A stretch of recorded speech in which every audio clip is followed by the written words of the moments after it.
essa questão dos brigadistas, Christian, como é que funciona e como que isso está estruturado hoje em dia? O pessoal recebe treinamento, são contratações temporárias, como é que funciona? Eu vou fazer uma mescla disso com a própria política nacional nessa resposta para a gente ir conversando, né?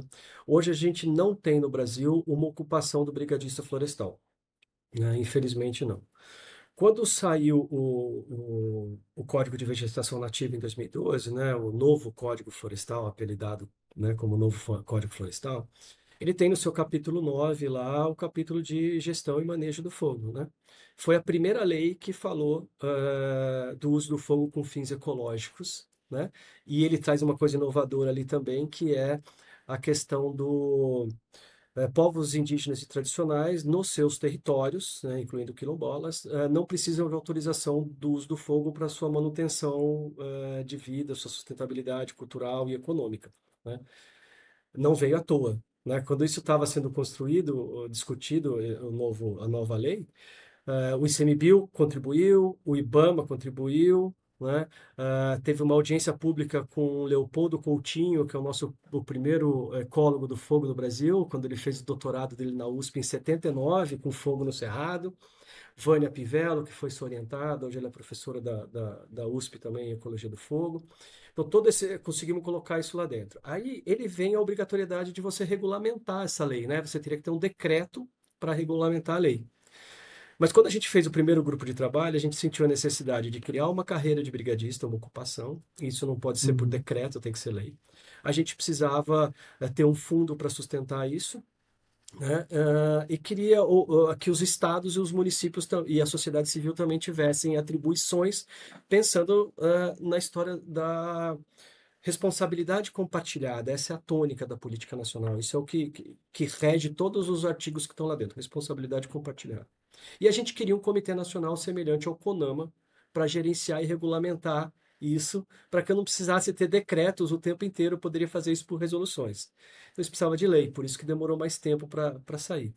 Mas aí, quando a gente estava nas audiências públicas, a ocupação do brigadista foi solicitada que retirasse lá de dentro para ter discussões mais profundas. Então, até hoje, a gente não conseguiu fazer isso. Então, não tem. Então, como é que o governo federal trabalha com brigadistas florestais e alguns governos estaduais também, inclusive como contrato? Eles são servidores públicos temporários concursados. Então, os brigadistas hoje, vou falar diretamente do CMBio e IBAMA, a gente tem um processo seletivo público simplificado, que é um concurso público simplificado, que é feito através de um curso. Então, são cursos de 40 horas ministrados todos os anos nas unidades de conservação, nos locais de contratação do IBAMA, assentamentos, territórios quilombolas, assim por diante. Quando eles, né, são duas normativas diferentes. Às vezes o IBAMA caminha por isso, às vezes ele caminha pelo decreto de emergências, mas depois, né, a gente, se precisar, a gente aprofunda se tiver tempo. Mas aí nessa situação, eles fazem um concurso público, eles são servidores públicos concursados temporários, né? Que hoje, Uhum. depois a gente conseguiu mudar a lei, eles são contratados por 2 anos, renovável por mais um. Antes era por 6 meses.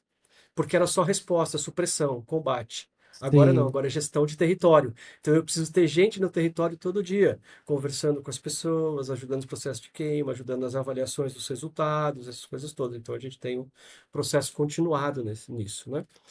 E nesse meio a gente tem os brigadistas voluntários também. Muitos deles são oriundos de cursos do ICMBio e do IBAMA, mas alguns vêm de cursos ministrados por corpos de bombeiro. Nos estados, muitos estados passam a atribuição dessa gestão do fogo também por bombeiro, que tem isso como previsto na sua lei de criação, né? Então, temos vários níveis de capacitação, desde capacitação de um dia até mais profundas de 40 horas, 50 horas, como é o caso do governo federal. Então, Christian, assim, porque quando você estava descrevendo essa questão lá na Chapada Diamantina e tal, né, que você começou apagando fogo e tal, que eu me lembrei, assim, porque envolve um risco de vida muito alto, né? Sim, Se você não tiver sim. treinamento, né? A pessoa com treinamento, ele sabe como reagir, como não ficar encurralado e tal. É, Uhum. mas eu sei de relatos, no Parque Estadual do Rio Doce, que é próximo à minha cidade natal, teve uma época que pegou um fogo lá, morreram acho que 4 guarda-parques tentando apagar fogo 12. lá e tal. 12, 12. 1969. É. Vixe. Chegou.